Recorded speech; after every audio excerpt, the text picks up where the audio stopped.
Hi everyone, we're going to take a look at Sex and Love Addicts Anonymous. SLAA, or sometimes referred to as the Augustine Fellowship, is one of the primary fellowships in this country, in the United States, for sex and love addiction, and also extends internationally as well. Let's take a look at a reading from the website.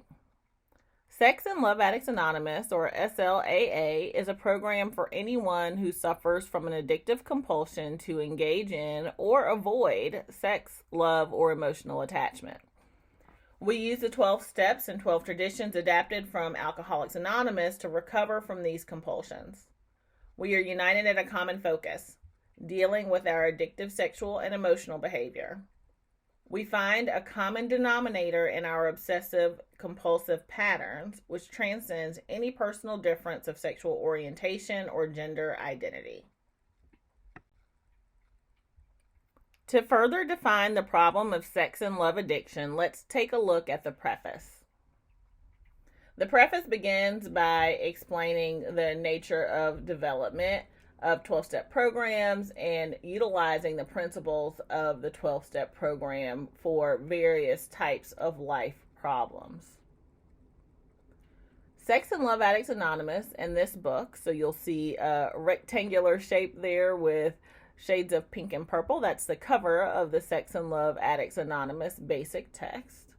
This book is based on the experiences of those who found that a basic human need for close relationship with another, combined with a realization of one's sexual capacities as an expression of commitment in such a relationship, could be debased by addiction into a compulsive search for sex and romance, or obsessional entrapment in relationships characterized by personal neediness and hyperdependency, in patterns that could forever prevent really meeting the underlying need for authentic experience of self and other.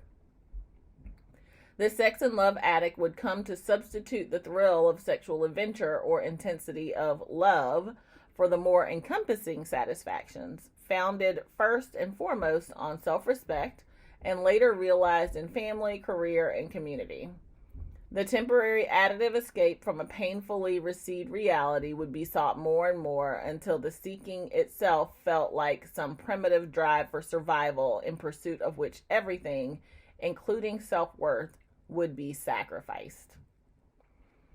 To read more about the definition of a sex and love addict and hear the personal stories or read the personal stories of sex and love addicts, take a look at the basic text for Sex and Love Addicts Anonymous. In Sex and Love Addicts Anonymous, sobriety is defined as our willingness to stop acting out in our own personal bottom line addictive behavior on a daily basis. To learn more about SLAA, the concept of sobriety in SLAA, or to purchase a copy of the SLAA basic text, you can visit SLAAFWS.org. So SLAAFWS.org to find the Sex and Love Addicts Anonymous Fellowship-wide services.